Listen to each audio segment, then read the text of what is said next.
Creativity seldom follows the path of least resistance. You need to deliberately choose to be creative. But you have to make an effort to stay inspired and turn creativity into a habit. Let's talk about this.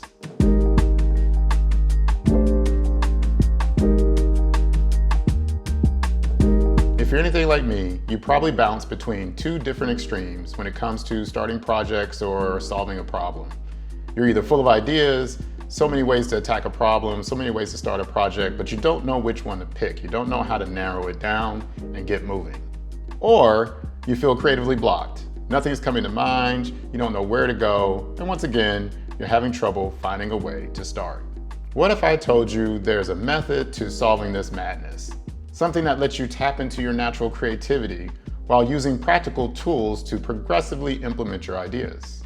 It's called creative confidence. It's a term coined by David and Tom Kelley in their book of the same name, Creative Confidence. In it, they define creative confidence as the ability to continuously come up with breakthrough ideas and the courage to act on them. In this video, I want to show you some ways on how to build this skill set in yourself using proven techniques inspired by the book. You'll learn how to unleash your creativity to solve challenging problems, and I'll share 3 exercises with downloadable tools that you can start applying to your own projects today. Before we dive in, let me introduce myself. I'm Zuri, a creative consultant with over 30 years experience navigating the waters of technology and marketing. During that time, I've learned to hone my skills on balancing strategy and creativity to deliver impactful results for my clients. And I also create content and tools that empower others like you to tap into your natural creativity. As humans, we often fall into a trap. We tend to think that creativity is reserved for designers and artists and naturally creative people. But here's the truth. Creative confidence is not about artistic ability. It's about approaching challenging problems with curiosity and courage. If you're familiar with design thinking, the innovative human-centric design methodology pioneered by David Kelley, one of the co-authors of this book, then the principles I discuss in this video will resonate with you a lot. But even if you've never heard of design thinking, don't even know what it's about, you will still benefit from the topics and tools I provide. So let's start with the core concept of this book.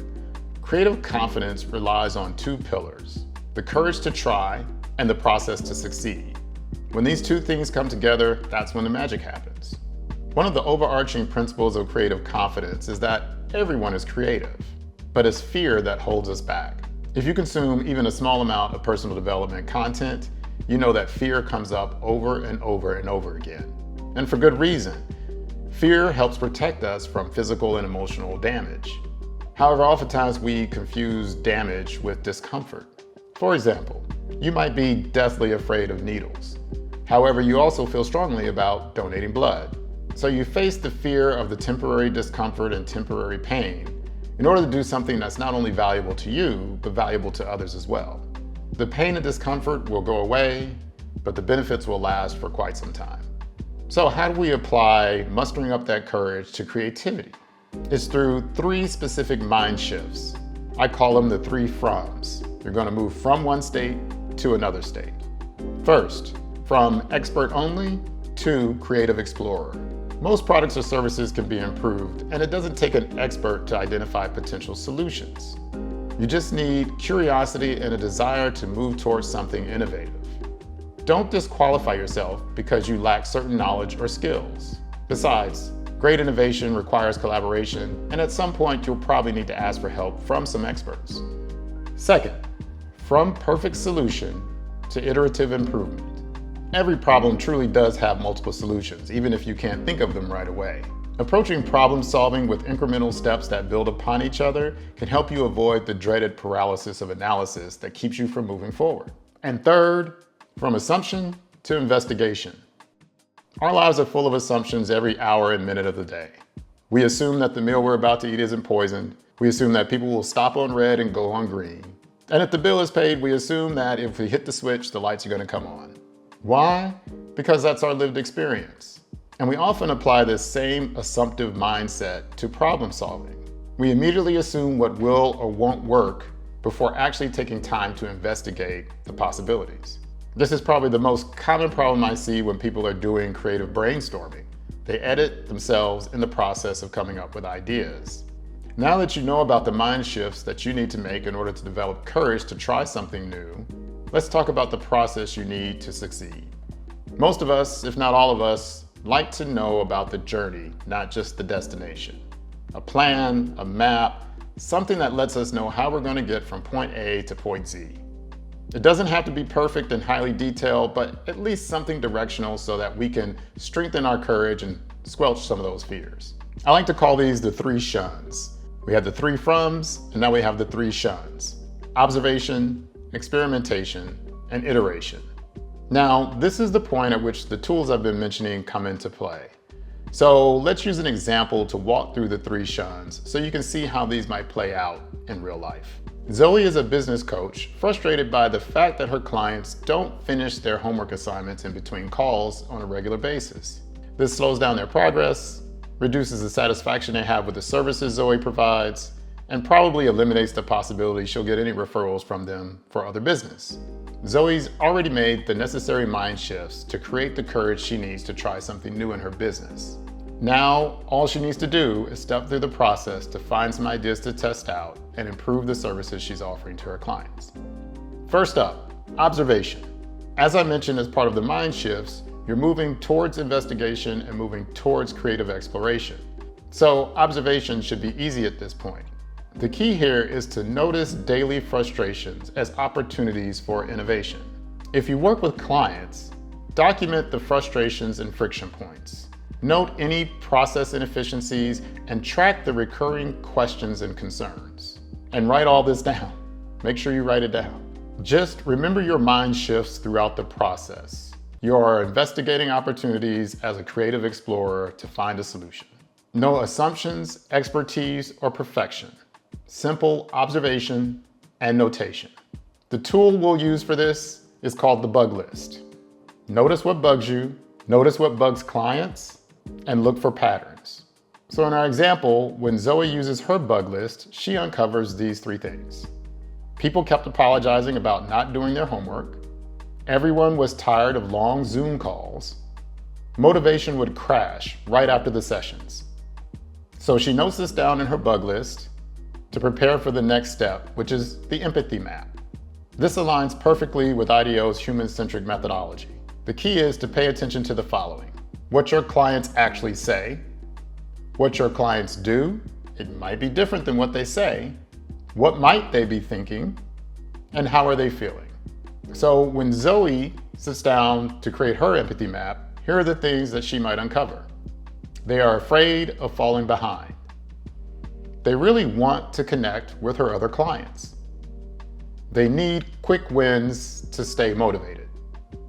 So now we have our bug list and our empathy map.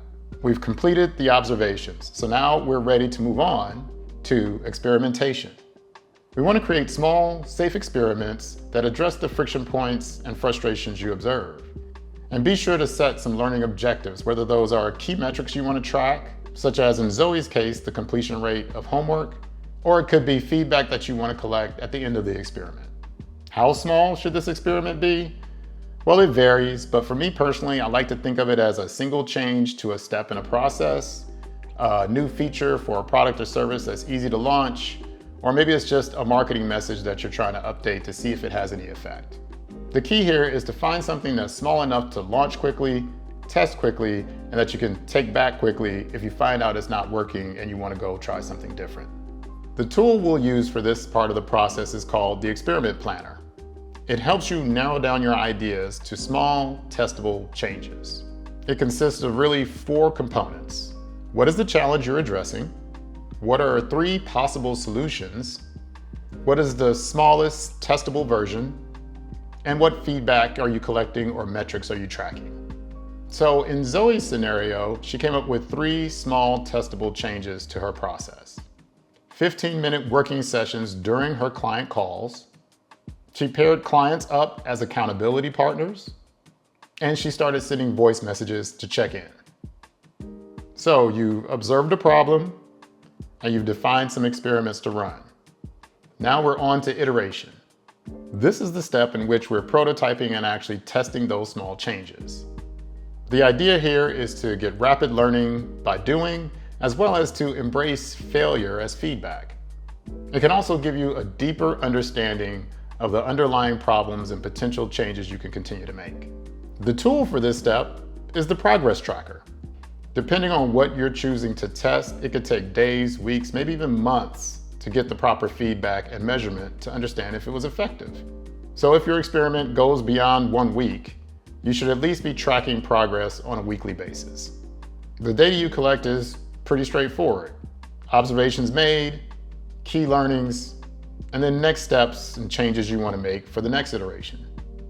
So let's talk about what Zoe might have observed after running her experiments and testing out changes to her services. One of the issues she noticed was incomplete homework in between calls. But during her experiment, she recognized that quick wins drove motivation. So she might decide to iterate on her experiment with the following. Break each week's goal into 10-minute daily exercises.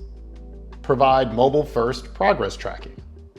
Create voice note celebrations for each completion, and provide a weekly showcase sprint in group calls. And the process pretty much starts all over again.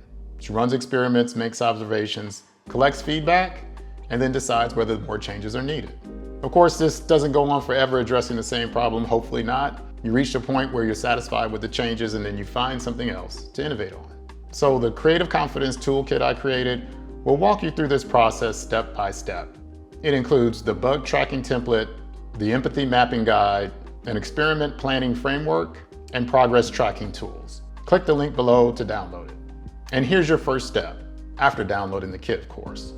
Take 10 minutes with the bug tracker to make some observations about a project you've been trying to get off the ground or a problem you've been trying to address. If you need someone to be accountable to, email me or make a comment below with what you uncover. Others might benefit from what you've done.